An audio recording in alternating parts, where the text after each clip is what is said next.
Om Namo Bhagavate Vasudevaya. Om Namo Bhagavate Vasudevaya. Om Namo Bhagavate Vasudevaya. Om Namo Bhagavate Vasudevaya. Srimad Bhagavad Gita, as it is, translation and commentary by His Divine Grace, A.C. Bhaktivedanta Swami Prabhupada, Chapter 1, Text 43. Utsannakula dharamanam manushyanam janardana narake niyatang vaso bhavati tyanushrama. This is Arjuna speaking. O Krishna, maintainer of the people, I have heard by disciplic succession that those whose family traditions are destroyed dwell always in hell. Purport. Arjuna bases his argument not on his own personal experience, but on what he has heard from the authorities. That is the way of receiving real knowledge. One cannot reach the real point of factual knowledge without being helped by the right person who is already established in that knowledge. There is a system in the Varnashram institution by which before death one has to undergo the process of atonement for his sinful activities. One who is always engaged in sinful activities must utilize the process of atonement called prayaschita. Without doing so, one surely will be transferred to hellish planets to undergo miserable lives as the result of sinful activities. Utsanna kula dharmanam manushyanam janadana narake niyatam vaso bhavatityanushrama. O Krishna, maintainer of the people, I have heard by disciplic succession that those whose family traditions are destroyed dwell always in hell. Bhagavad Gita means what is spoken by Krishna to Arjuna, his instructions to Arjuna. But it appears here that Arjuna is trying to instruct Krishna. He says, well, I heard this from authorities. In other words, he's telling Krishna, well, you should take it very seriously. I'm not just speaking my opinion, but I've heard. But he didn't consider that the authority of all authorities is Krishna. Okay, please don't take photos. Forget your gadgets and listen attentively. Mobiles off. Please. Try and hear attentively. Of course, in Vedic culture, to appeal to or to cite an authority. Please don't take photos now. If you like, I'll sit after the class and you can all take photos. But during the class, please just listen. It's not just for passing the time, but there are grave topics to be discussed. So we would like if you could all hear very carefully. So the appeal to or citing authorities, that is authoritative, if that is not a trite statement. Shastra is understood to come from the Supreme Lord and to be transmitted by great personalities. So if we cite from Shastra or from great personalities, that is authoritative. Now, in the modern world, gradually, well, in the Western world especially, over the last few hundred years, the faith in authorities has eroded. First of all, of course, we have to, speaking about almost anything means to simplify it, but human history is especially complex, but the church was considered authoritative in Europe. The church at that time meant what is now called the Roman Catholic Church. But, well, there was a split also into the Eastern Church. But that was considered authoritative, but for various reasons people came to suspect that authority and to reject that authority. And for various reasons. One major reason was the perception that those who were supposed to be authoritative persons did not act in a very religious way. Another reason was one gentleman called Galileo and people after him who, by looking through the telescope, they thought that, well, the church people say that the sun is going around the earth, but it looks to me like the earth is going around the sun. And so the church, which had been the authority on all matters, began to be doubted. And eventually in the Renaissance, as it's known, then we have the beginning of what is now humanistic and secular values, which received a big boost from one Charles Darwin, who Srila Prabhupada often spoke about in a not very favorable way. The idea that, well, we don't need any church or any religion or anyone to tell us anything. In England, famously, Henry VIII broke from the church and made himself the head of the church and the state. He rejected the authority of the church, and after some time people said, well, what do we need you? We don't need a king either. We don't need you as an authority. And then they made democracy, and everyone's supposed to be equal, and no one cares for anyone else. That's something like this in this Ritvik camp within or on the edges of our ISKCON movement. They say, well, we don't care for it. We only care for Prabhupada. We don't care for any other authorities. And then within their camp, then the people say, well, who are you to tell me anything? There's no system of authority. It's just, if it's just me and Prabhupada, then what do we need anyone else? But when you're new, you definitely need someone to tell you everything. So you learned everything, okay, you can attend one camp. Everything you need to know about Krishna consciousness in 3 days, or teach yourself. But you can't teach yourself from a book, because you're only supposed to have Prabhupada's books. So it's a ridiculous thing. Now among Ritvik camps, they're fighting each other. So I say to them, well, they say that according to them, Prabhupada is here in exactly the same way. He never left. So then you go to him and ask him. The two camps are fighting. So you go and ask. You say that Prabhupada's here in exactly the same way. He never left. So go and settle your dispute with him. It becomes ridiculous. Now one of them wants to take sannyas. Then who will he take sannyas? He'll take sannyas maybe directly from Prabhupada, but Prabhupada has to approve that. So it's ridiculous. They don't want to accept any authority.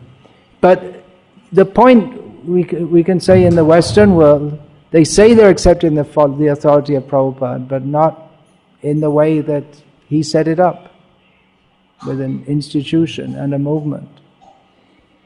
So, although we could say the natural order, although modern secularists, humanists and scientists don't believe in any natural order, which was accepted in the Western world in the distant past, distant according to the modern historical perspective, and which is accepted definitely in the Vedic perspective and is called dharma. But those who don't want to accept any natural order, they don't want to accept any authority, although as Srila Prabhupada pointed out, We may say, I am independent, but we are all under the control of time. And you may say, I am the authority, but there is an authority which seizes the very life which you consider to be all in all. In other words, you have to die. You are under control. There are powers beyond you which you cannot oppose. The power of time destroys, takes away your present existence. But in one sense you can say it's natural if people reject authorities. If the authority is perceived as not acting in a way that is beneficial for us, we accept the Matri Devo Bhava. We accept the mother. We expect the mother will be the first authority, is the mother, because we expect the mother acts only for our benefit. The father, the Acharya, we expect that Pitri Devo Bhava, Acharya Deva Bhava. And the Titi, well, may not act for our benefit, but we should act for their benefit. If a Titi means, actually we think that it is a chance for us to serve them, not that I'm benefiting them. So we accept them as natural authorities, mother, father, but that is also breaking down in the modern world, which we never saw in Indian culture, that the son will defy the father, but that's also coming. That's, you can say, due to the influence of Western so-called civilization, or it may be the same reason, that it's not perceived that the father actually has my self-interest at heart. We expect the mother to have the self-interest of the child at heart, but in many cases the children are born because the mother decided not to have an abortion. She was thinking about it, but then she decided not to. So it's only a slight chance that the child survived. And the mothers in the modern age, they're, in so many cases, they're more interested in having a career and having money and being independent and enjoying themselves. So the child becomes an obstacle in all that. So the child is not very much loved. They don't know what his mother's love. So the child may not accept the authority. In the modern age, it seems to be the normal thing or the natural thing to not accept an authority, because if you do, you're liable to be cheated. The normal thing, the natural order is that we accept an authority. We accept the authority of mother, father, all elder people, Brahmins, gurus, of Bhagavan. But in the modern age it seems to be that just to survive, then you have to look after yourself. Don't care for anyone else, because no one cares for you. But this is a miserable life. I mean, even the rats and the crows, which are not, they're considered very low, but they work together, they cooperate together. They're not very much inclined to humans, but they work together. If you try to attack one crow, you'll get a whole group of crows attacking you. They work together. So, to hear from authorities, to accept an authority, that is the natural order, but especially in the modern age, it's also intelligent to maintain a healthy doubt. Hopefully, we don't have parents in whom we might doubt, although that doubt might be implanted by bad association. The children go to school, and then their playmates, they tell them, well, your parents, that all this Hare Krishna, what's that? You should drink and smoke and eat meat, and then the children may want to go against the parents, because they think, oh, all the other kids and their parents, they all drink and smoke and eat meat, and why are they restricting me?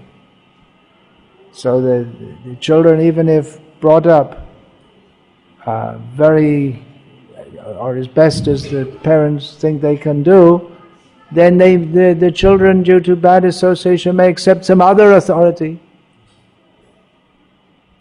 So it's important to know who is the actual proper authority. Therefore, it is enjoined that we should look and see, don't accept any authority blindly.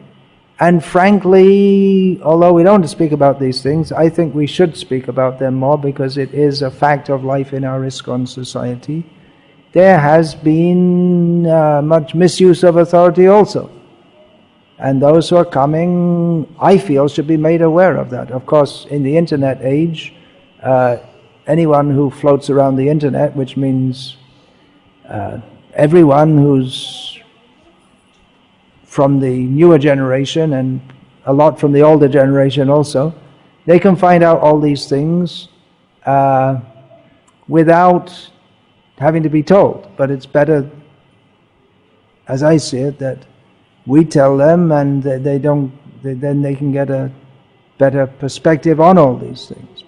And that's I was just speaking about this Ritvikism movement that rejects any intermediate authority than Srila Prabhupada. Of course, they say we accept the authority structure, but they don't. Not the authority structure that Srila Prabhupada set up. That also came out, it began largely due to discontent with the way authority was being exercised within the movement. So this is symptomatic of Kali Yuga. Of course, authorities are required. We can't be without any authority. I'm speaking of authority mostly in the sense of someone who gives orders. But there's another meaning of the English word authority, and this is actually the one that Arjuna is stressing on, or when he says, he doesn't actually, he says, Anushushramā, I have heard, but it's, I have heard in disciplic succession. But that gives the sense that he's heard from an authoritative source. So authority in this sense means one who knows what he's talking about. So that's another use of the word authority. This person is a biochemist, or a pharmacist. So obviously he's an authority on pharmacy, or he may be an authority on some particular area within the science of pharmacy and pharmaceuticals, because it's a very big, he may be doing, there may be just a few scientists in the world who are experimenting with certain new drugs, so they are considered the authority in the matter. But in the case of Vedic authority, those who know, they're also the authority in the sense that they give instructions.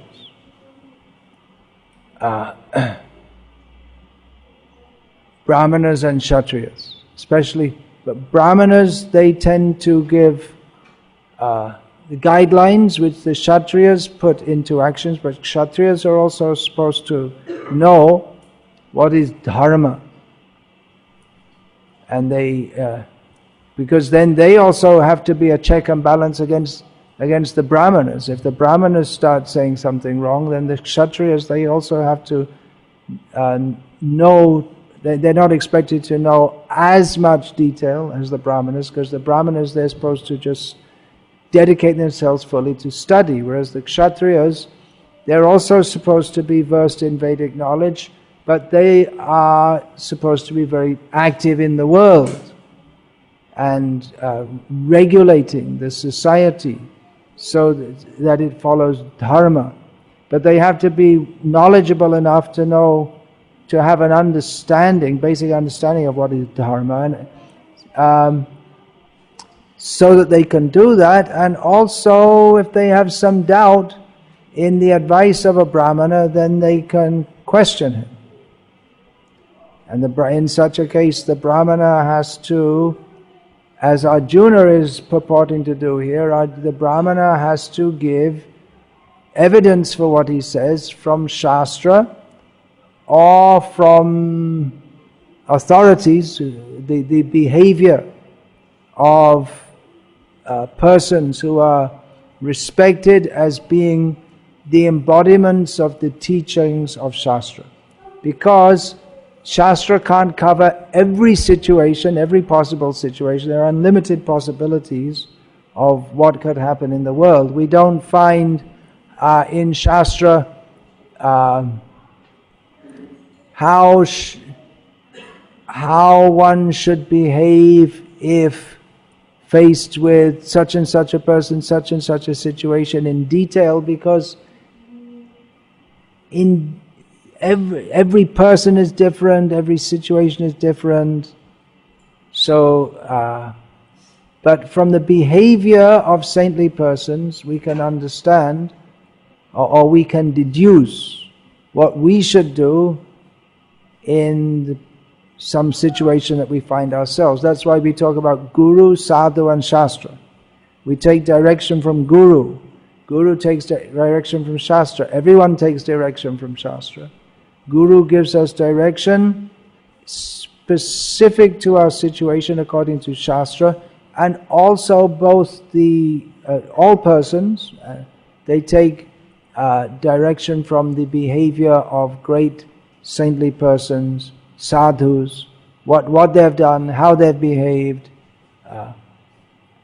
what are their explanations of Shastra. So these are authorities. So we need authorities. If, as the saying goes, one who calls himself his own guru has a fool as a disciple. So it's not, he is a fool as a disciple, that means the fool as a guru also. I mean, he's a fool. One has to accept someone who knows better than him. Now Arjuna is saying, I have heard from authorities. He doesn't consider that Krishna is right in front of Krishna is the greatest authority, and whatever anyone may be, anyone who's known as authority is only an authority because he follows Krishna.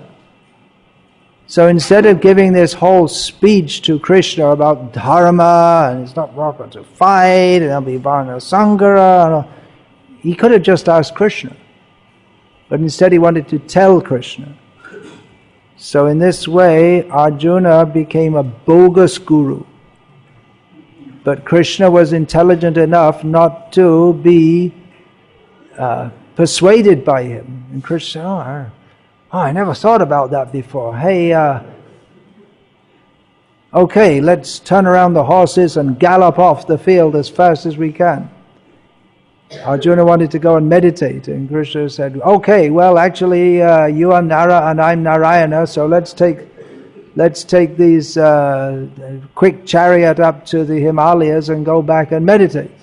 But that was meant for another time and place and circumstance. In this circumstance, Arjuna was meant for fighting. But he appealed to authority to present what was a bogus argument. So that's another point. We may hear from authority, we may quote from authority, but if we can take a bogus argument. If we ourselves are bogus, or we have some ulterior motive, then we can quote authority to act in an unauthorized manner. As the saying goes in English, it's the devil quoting scripture. That we'll take the scripture and use it to act like the devil, although the devil only appears in the Abrahamic scriptures.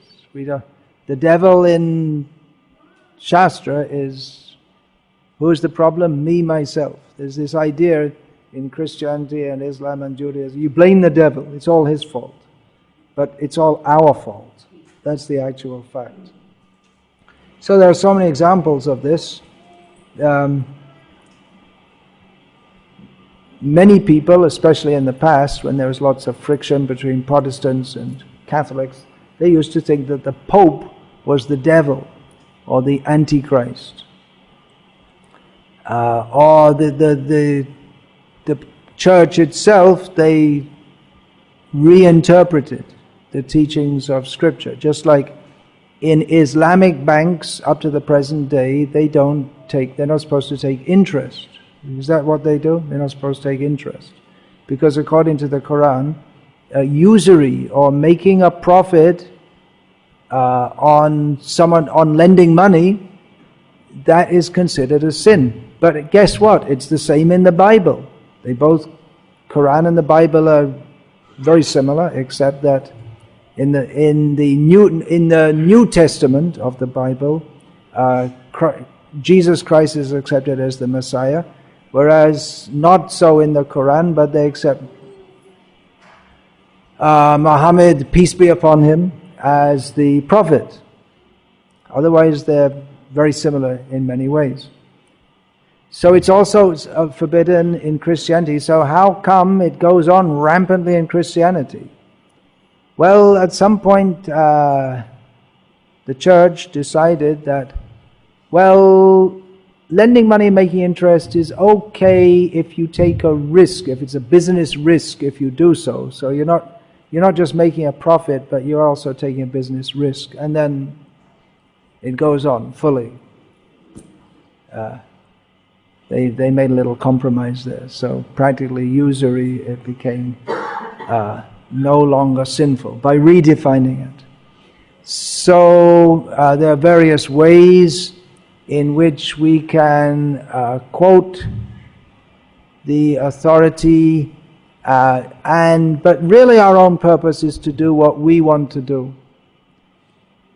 Or another common thing said is that, you don't exactly take the words of scripture or Guru, Sadhu or Shastra, but you have to take the essence, which there is, or there can be truth in that statement, but more often than not, it's just that someone uses that as an excuse just to avoid what's in scripture, and while pretending to follow, because it would be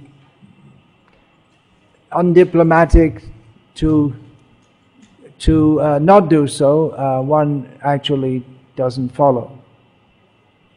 That's what again in Islam, they accuse Baha'is and Aga Khanis and Ahmadiyyas of just calling themselves Muslims, but actually they're doing something else completely different, which is probably true if you accept one of the two orthodox interpretations, what are considered orthodox interpretations of Islam. So, despite all this, the fact remains that we do require an authority. even to live in this world, we can't bark authority. This simple example which Srila Prabhupada gave time and time again is that in every country there's a particular side of the road you have to drive on. And if you drive on, you may say, well, I don't care for any authority, and you just drive on the wrong side of the road, you're likely to get in an accident and or get into trouble with the police. So that's a very simple example, and there can be much more serious examples. Just like if you don't accept the whole authority of the structure of the state and you want to make a revolution, you could end up being executed for treason. If you drive on the wrong side of the road, you'll probably get fined and your driving license taken away. But if you do more severe crimes, you'd like to get a more severe punishment. In other words, you can't. You may say, I don't accept any authority, but practically we have to. We can't live independent of authority, and more so in the matter of spiritual life. We need guidance. Spiritual life, what does spiritual life mean? It means that here we are in this situation that we find ourselves in. We're not content with it. And we know we have to find out that which is beyond the normal course of eating, sleeping, mating, defending, working, earning money, enjoying ourselves, all these things, getting married, having children.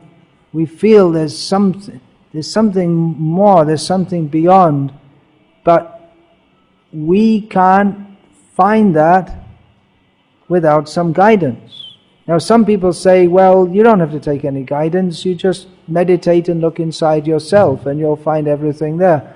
But in telling you that, they're also giving guidance. So you may say, well, I tried meditate. How do you meditate, by the way? So you have to take guidance. It's not a do-it-yourself project. One requires guidance. And there can be many diversions along the way. Shurasya dhara nishita duratyaya durgang pathas tat kavayo vadanti. This spiritual life, it's like a razor's, sharp as a razor. So say the learned persons. Shurasya nishita dura. It's very difficult to traverse the path of spiritual life. Sharp like a razor. Very difficult to go along. So we require guidance. But at the same time, we should be cautious of an authority. How do these two things work out? Well, what do? You could take little guidance here, little guidance there, but that doesn't work. One has to take overall guidance, surrender, this word Srila Prabhupada used. One has to submit oneself to an authority. There is the eclectic process by which I'll take a little bit from here, a little bit from there, but that means we're not really accepting an authority. An authority means we have to accept guidance of Guru. Something like the way a child takes shelter of the mother, means with complete trust. Of course, the disciple has to be intelligent and not like a baby, totally dependent. Of course, we are totally dependent on the mercy of Guru, but at the same time, that mercy manifests as giving us the knowledge by which to exercise our intelligence and discrimination. But it does require surrender, submission, with the understanding that this person knows better than me, I require to be guided. Arjuna wasn't like that. He thought, well, now Krishna's become my chariot driver, so I'm superior to him. I should tell him what to do. But he forgot that actually not only he, Arjuna, but the whole universe is subordinate to Krishna. So Arjuna should not have been so haughty as to express his own opinion. Now you may say, who are you? Who am I to talk like this about Arjuna? Well, this attitude of Arjuna is perceived that's stated in the commentaries of Acharyas in the Madhva Sampradaya. These boys are playing, they can either play somewhere else, or if it's possible for them, they could sit and listen, and maybe not possible for them. So, authorities are required, but there is great mistrust of authorities. We used to have kings, now there are no kings. People don't trust there's any one person. So we'll have elections and vote and have democracy. Of course, the elections are going on in India. Now, I just want to ask a question which is really nothing to do with anything spiritual, but I'm just curious about the world around me that I live in. Can you vote being NRIs? Only if you go to India. So there's a lot of Indian citizens who don't get to vote. That's a fault in the process, it seems. Okay, now I know. I was just curious about that. Seeing as I'm here and the elections are going on over there. But I don't know if people really trust the leaders who they vote for. Is there anyone you can really trust? I mean, a lot of people seem to have a lot of trust, especially ones who seem to be invoking some trust are Modi and Kejriwal. Although Kejriwal's hopes seem to have gone down after he said that the media is bought off, and then naturally the media didn't treat him very kindly after that.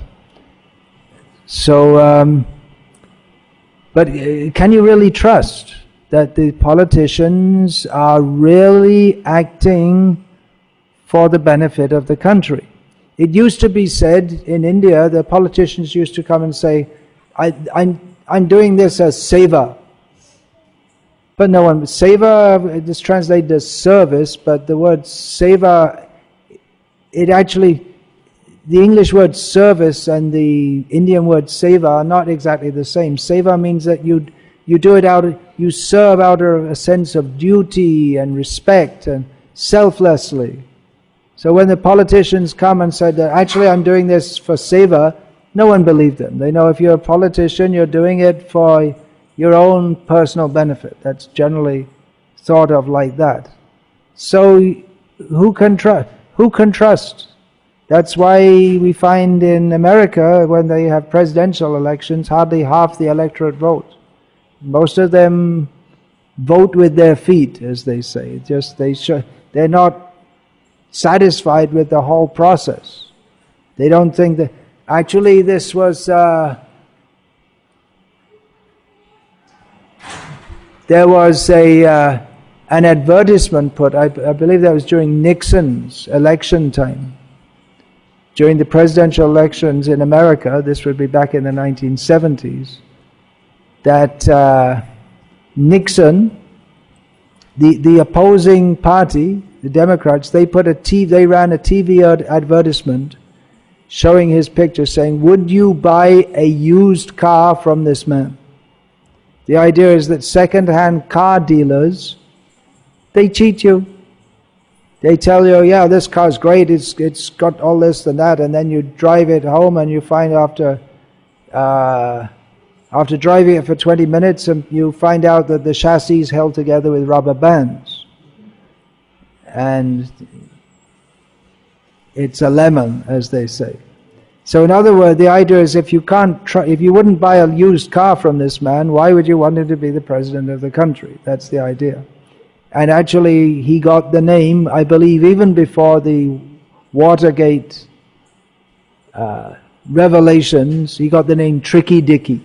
They called him Tricky Dicky. Richard, the nickname of Richard is Dick or Dicky, so they called him Tricky Dicky. He's a slippery customer. So, trust of authorities, very low. Very, very low all over the world, because there's a history of misleading and exploiting people. But that trust is required in spiritual advancement. So, what do? We're caught here.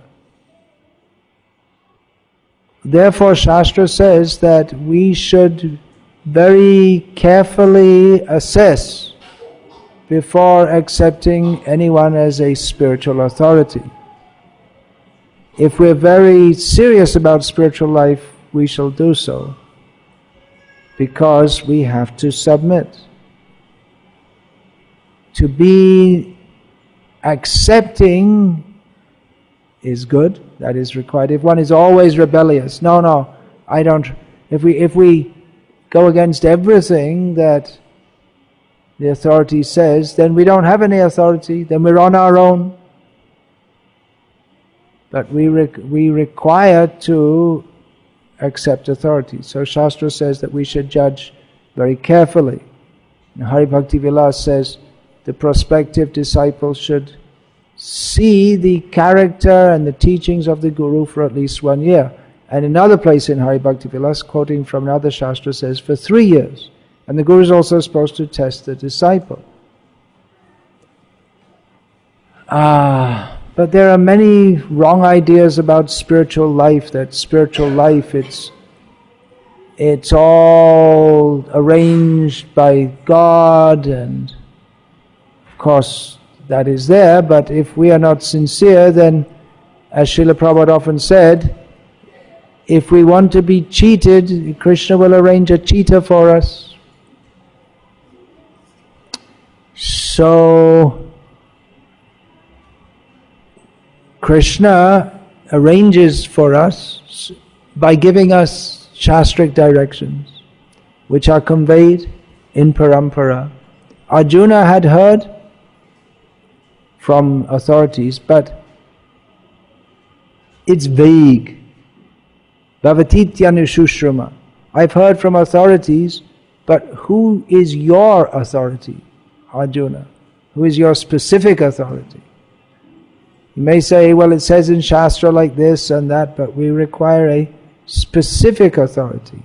Otherwise, we may quote this and that, and then we'll pull out, and someone else will pull out something else, and you can quote Shastra too. By quoting Shastra and interpreting it yourself, you can justify practically anything. So, that's not the point of Shastra. Shastra is meant to guide us. So there is widespread doubt of authority, and another thing is that the traditional authorities have broken down, both in secular life and in spiritual life. If we say, if we talk about the religious life of the Hindus, then the traditional Brahmin families, most of them, the members of those Brahmin families, they're mostly either in the Gulf or America, working in some office, or in India in some multinational corporation. And there are Brahmins still in the holy places, but in the holy places, those Brahmins, they don't seem to be very holy themselves. They often seem to be preoccupied with extracting money from the pilgrims.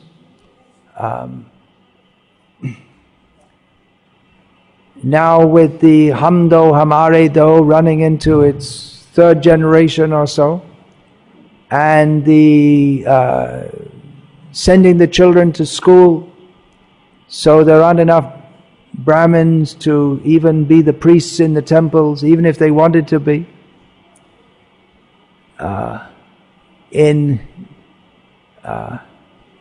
this, what's that called? The Bodh Gaya, this Gaya, where there's the Vishnupad.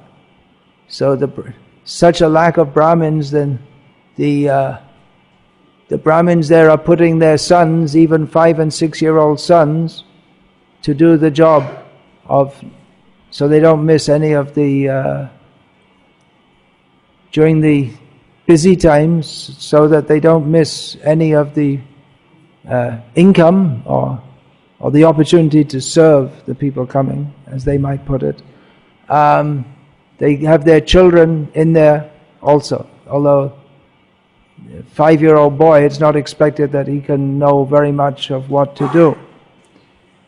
So, one thing is with reduction in the population, another is with modern education and various other factors. The traditional leaders of Hindu society are no longer in a position to lead as they used to, and also due to modern education, also people are not that much inclined to follow. So in this vacuum of authority, we find various cheaters coming forth who proclaim themselves as religious authorities with no background, no training themselves, or just they have some charisma, and they cheat people. And there are so many. There's various Amas, Appas, Babas and Dadas and Sri Shris and all kinds of cheaters who, but people, they feel they should have some spiritual authority, but they don't really want an authority. It's a funny thing that they think that they like to have a guru or a Baba or something like this, but they don't really want to follow any authority. So the great successful spiritual authorities of the modern age in Hinduism are those who they give blessings, but they don't demand anything of you. They give blessings and they give all kinds of not really teachings, and they maybe show some magic and do some welfare work, water supply or hospitals or something like this, and they have pujas and so on, but no real teaching. They don't teach this material world is miserable. They're more likely to teach that how to live in this world, the art of living. Oh, what's that all about? How to overcome stress and how to develop personality traits and all this kind of thing. And people love it because, as Srila Prabhupada said, people like to be cheated. So some cheater comes along as an authority, and people might even quote what they say, but they themselves, they don't have any fixed basis in Guru, Sadhu or Shastra. Even they might have some guru in an orthodox parampara. Just like this Yogi Mahesh, who came to the Western world and taught what he called transcendental meditation. He had a orthodox guru who traced his line back to Sripad Shankaracharya. But what this Yogi Mahesh taught was nothing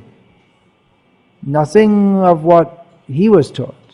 He said this transcendental meditation is a relaxation technique by which you can overcome stress and your brain will become energized. But Shankara, he taught that this, according to Bhagavad Gita, he didn't teach Bhagavad Gita exactly as it is, but he did taught that this world, life in this world is miserable and so on.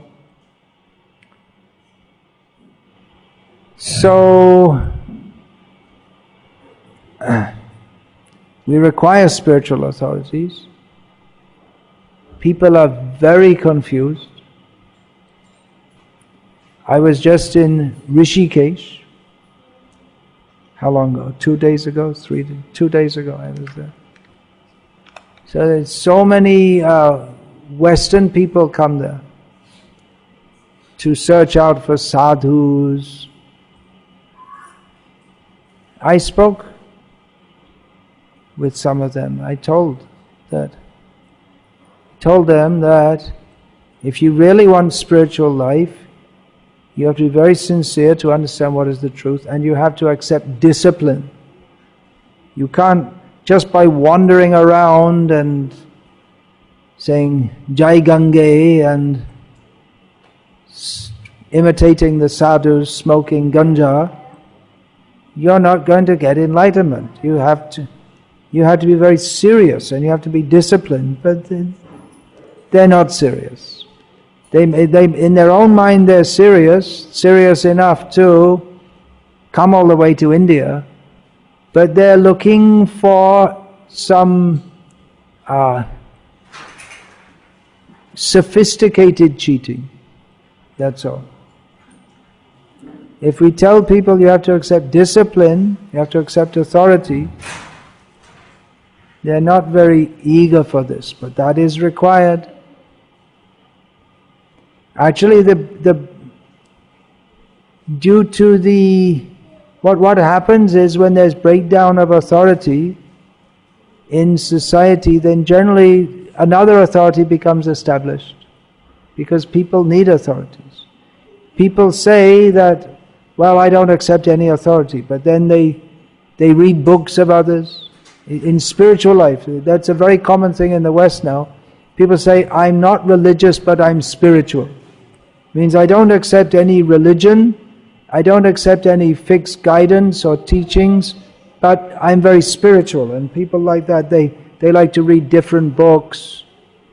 That means they're, at least to some extent, they're accepting some authority. We see that historically, in the Western world, Martin Luther rejected the authority of the Pope and of the Catholic Church. He articulated and expressed the great discontent that many people felt against the misuse of authority by the Catholic Church. In doing so, he himself became an authority. He said that, well, you just read the Bible and you follow what Jesus said. But he himself became an authority, so that the Lutheran Church was established afterwards.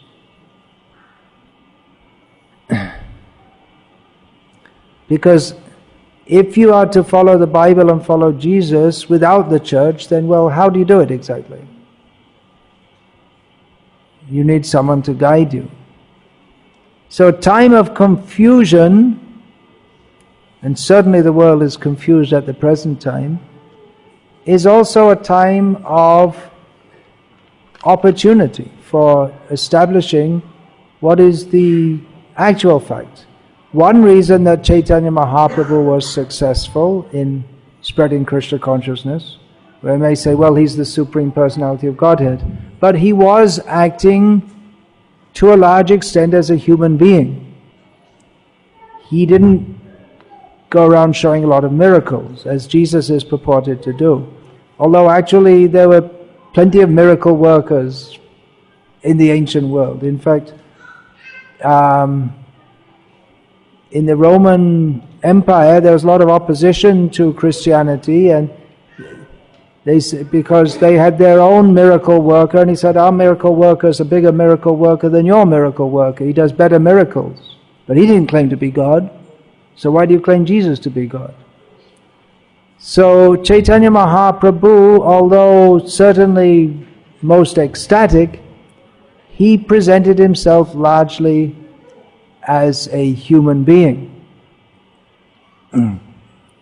So one reason he was able to be successful in spreading Krishna consciousness was, as many scholars have noted, that there was widespread discontent within Hindu society at the time.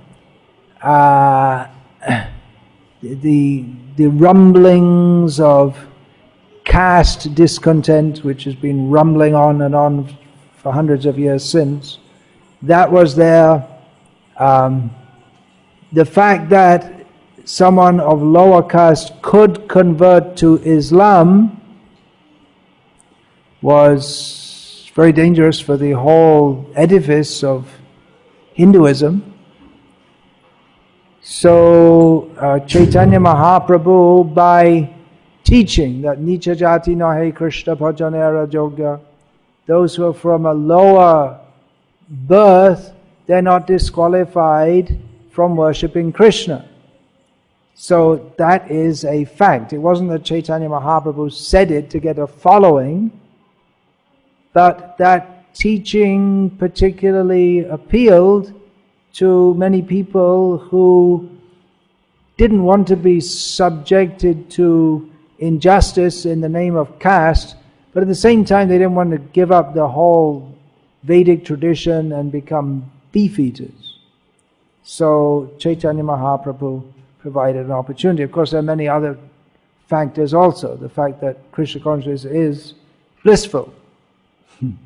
But Chaitanya Mahaprabhu, in this way, he was accepted as an authority.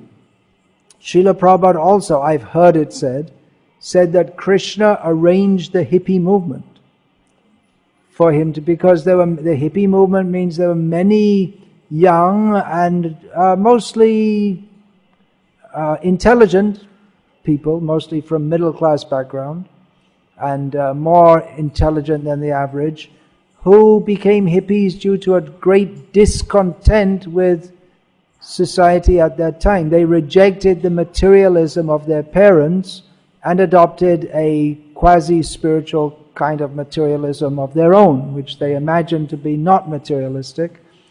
But amongst all that hippieism, there was a search for something truly spiritual.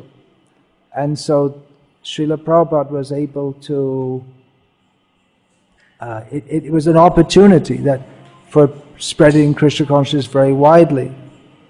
Much earlier in the 20th century, when Premananda Bharati was a Gauriya Vaishnava who went to America, and he made some followers of some sort or other, but it didn't make a big impact.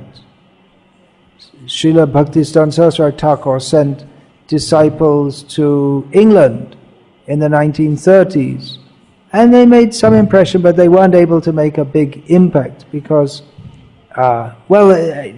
one reason may be due to various social factors. If people feel more or less, if people feel content enough, they may be feeling discontent, but if they feel more or less content with their life as they are living it and don't really feel a need for a great change, then religious preachers who want to make a big change in people's lives, they're not likely to be so successful. And we really do ask for a lot of change. For most people who take to Krishna consciousness under the guidance of Srila Prabhupada and now his followers, taking to Krishna consciousness means a big change in many, many ways. There's hardly anyone who follows the four regulative principles, even in India, perfectly. What to speak of rising early, putting aside several hours of your day every day only for spiritual life, and a kind of spiritual life which doesn't even promise you any material benefit, like I was talking about art of living or this and that. They think that you're going to get some benefit, that you'll become more relaxed and more tuned in so that you can face the rat race and you can, or by transcendental meditation you can become more sharp in your mind, and then you can be a better operator in the material world. We don't, or we're not supposed to, say things like that. We just say that this is purely for spiritual uplift. And if we are to practice Krishna consciousness seriously, then watching all nonsense things on TV, and that has to stop. So, and eating in restaurants, unless they're devotee restaurants, that has to stop. And eating anything cooked by non-devotees has to stop. So we're asking for a very big change, and in an atmosphere where people are very discontent with their present situation, then it's more likely that many people are going to accept such a change when they feel that there's something very much in need of change in their life. Otherwise, if people feel more or less content, then why should they take to Krishna consciousness? Or why should they change their life in such a drastic way? So the misuse of authority creates discontent in society. And in such a situation, there is an opportunity for establishing something else. Another great example is Buddha, who at the time of Buddha, there was the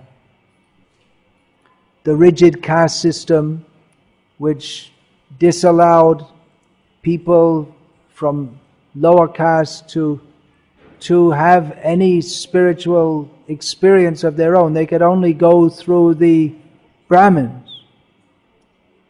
Buddha made an egalitarian system. Everyone can take to Buddhism. Another thing is, on one hand, you had some people advocating enjoy yourself fully. And at the time there was animal killing was going on left, right and center in the name of Vedic sacrifices, with the idea we should just get fully into an enjoyment. And then on the other side you had others who were fully detached from the world and performing very severe austerities, just like you still see at Kumbh Mela. You see someone who's held their hand up so long that it's completely dystrophied, and the nails are all grown out long. So that was quite common at the time. So Buddha said, middle path, take the middle path. Not too much, not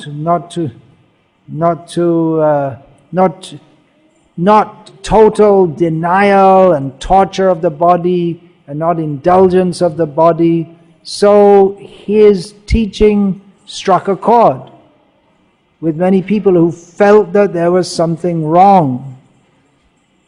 And by presenting himself as a spiritual leader, he gave them an authority to follow.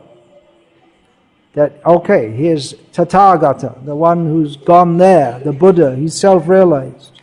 So he knows what he's talking about, and he's teaching us, so we should follow him. If there hadn't been such an atmosphere of discontent, underlying discontent, then his preaching could not have had such success. When people feel satisfied under some kind of authority, they tend not to doubt. When they feel that if by submitting to this authority, I'll be perfectly content, then why should they doubt? There's that very nice verse in the Stotraratna, Prashant, what is that? Prashant, no, as usual, I forgot my verses. Can't remember. Prashanta Nishesha Manoratam Tadaham Aikantika Nitya Kinkaram Praharshiyashami Sanata Jivitam. I forgot the first line.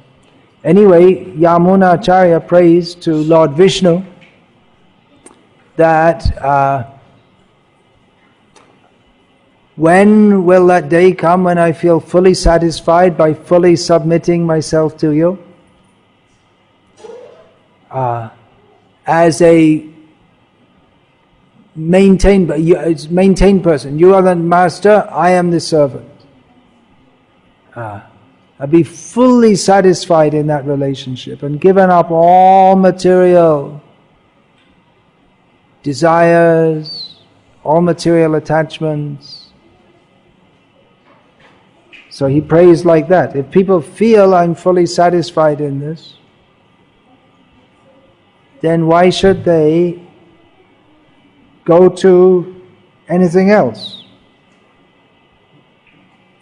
But if the authority is exploitive or manipulative or just incompetent, then people feel dissatisfied. An authority might not be completely bad, but he just might be incompetent. Just like the Prime Minister of one major country that's having an election at the present time. Present Prime Minister is just a non-entity kind of person. Or in spiritual life, if the spiritual leader is just in the position, but actually doesn't know how to guide, or is very shy, then people don't get any enthusiasm to follow him. The authority should be authoritative. He should know what he's talking about and be competent to guide others. So what if people are content? Just like there are many countries in this area, in fact all the countries in this area, in which people are, the majority of the population or the native population are very content with their, I don't know about their political situation, but with their religious situation. Then we have to go and plant some doubts.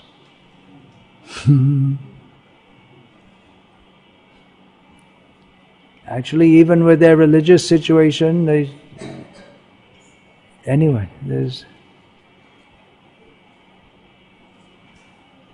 we should plant doubts that, okay, you follow this religion. Anyway, I've had many discussions like this. Everyone will say their religion is the best. Why? How can you convince me that yours is best and not someone else's? And then say, well, because we follow such and such a book. And then they'll say, well, someone else says they also follow another book. And then if you say you follow this book, but then within the followers of that book there are major divisions, and the divisions are so major that they're killing each other over it.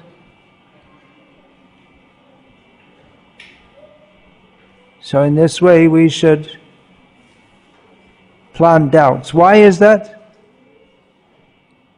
Of course we may not always plant doubts. Srila Prabhupada also said that we could encourage people, what if they have some faith in God, that we can encourage them to better follow that. But in religious systems which are based on violence and envy, or in which violence and envy are major factors, in which there's no clear knowledge of God, then we may present, this is the situation, why don't you think of this, why don't you think of that? people may accept. It's important that we have the right authority. If we don't get the right authority, then even if we accept an authority we fully surrender, but if the authority is not correct, then it's called andhayatandhayar upaniyamanaste pishatantram urudam nibadha. That means that the blind are following the blind, they all fall into the ditch. That's there in Shastra, that's also there interestingly, in the Western tradition.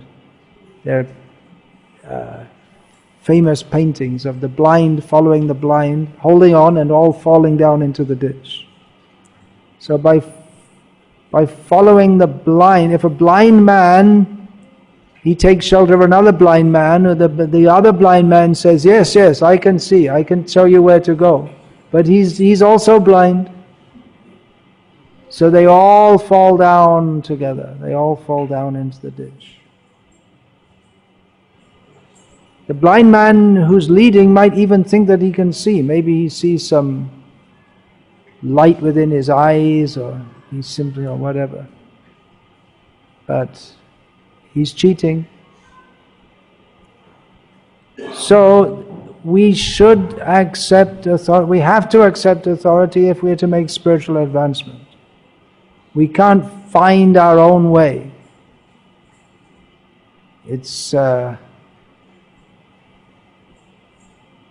We can't find it. Even if, for instance, you want to go to the moon, and even if we accept at least when I was at school, the moon was about 200,000 miles away from the Earth, in its average distance from the Earth. Is it still, or did they revise that in between? Probably they didn't revise it. It's things like the distance of other galaxies that they revise, and they always revise the when the Big Bang took place and when the first civilized humans emerged, and that's the kind of thing they revise. So according to them, the moon is 200,000 miles from the Earth. So that's not very far by astronomical reckoning, it's very close. But if you were to send a rocket up and you're 1% of a degree not on the right course, you're going to miss the moon. Right?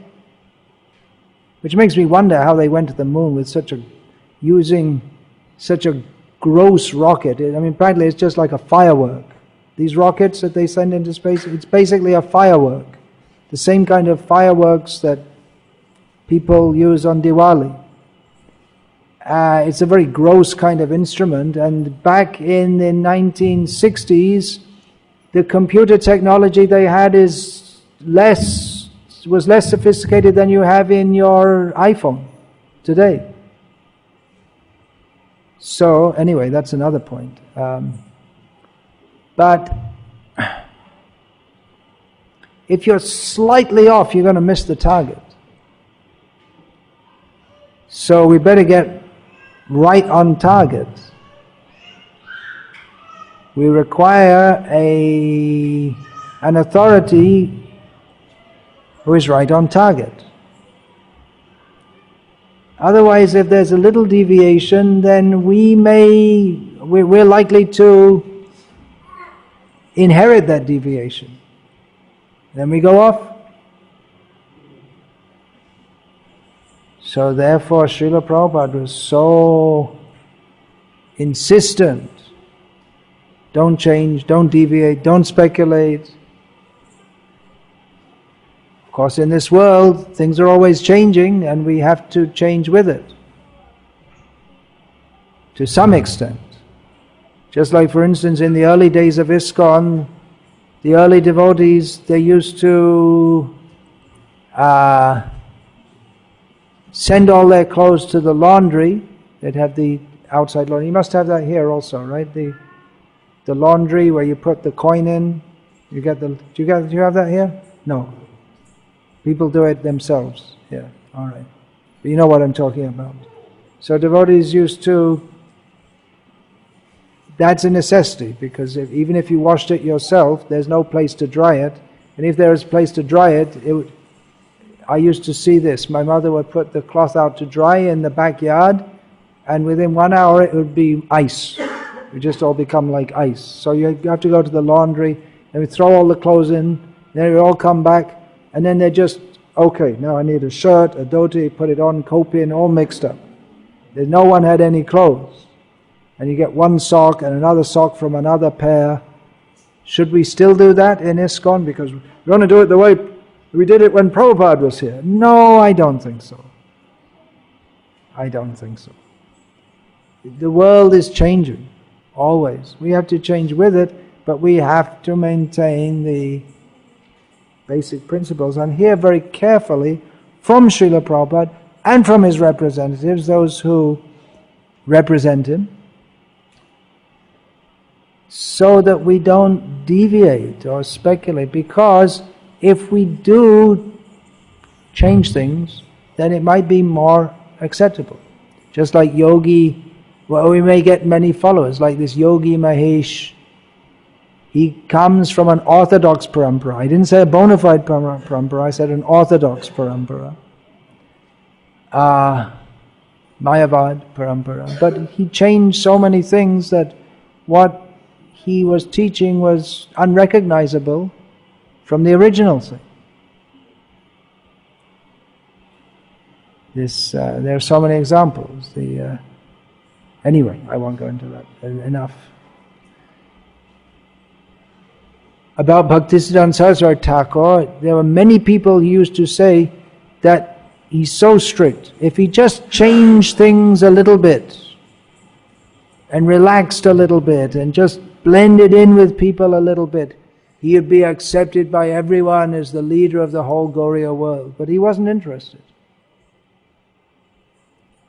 The same thing about Prabhupada. When he came back from the West to India with Western followers, some people were very critical. What, you can't make Westerners into Hindus. You have to be born a Hindu. But many people were also very appreciative. But Srila Prabhupada, at that time, he could have made thousands and lakhs of followers. But he didn't, because he insisted on stating the truth as it is, according to Shastra. He didn't compromise. But then his followers, those who were prepared to follow him, they got benefit. What's the use of having millions of followers if they're 1/10 of a degree out? Then they'll miss the moon. And you'll miss the spiritual world. Of course, everything done in Krishna consciousness is all beneficial, but Krishna sends his devotees to teach us what is Krishna consciousness. As Srila Prabhupada emphasized by putting it in his Bhagavad Gita edition title, as it is. When I first saw it, I thought that's really strange. What does it mean, Bhagavad Gita as it is? What it means is that Srila Prabhupada is emphasizing that the more than how many 600 editions of Bhagavad Gita, what does he say, in the English language? They're all or mostly not as it is. In other words, it's not really Bhagavad Gita at all.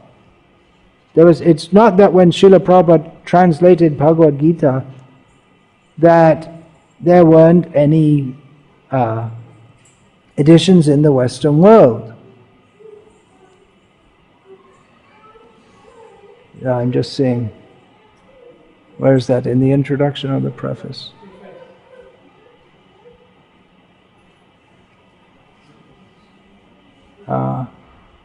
No, it's in the introduction. I also thought it was in the preface. I looked in the preface, it's in the introduction.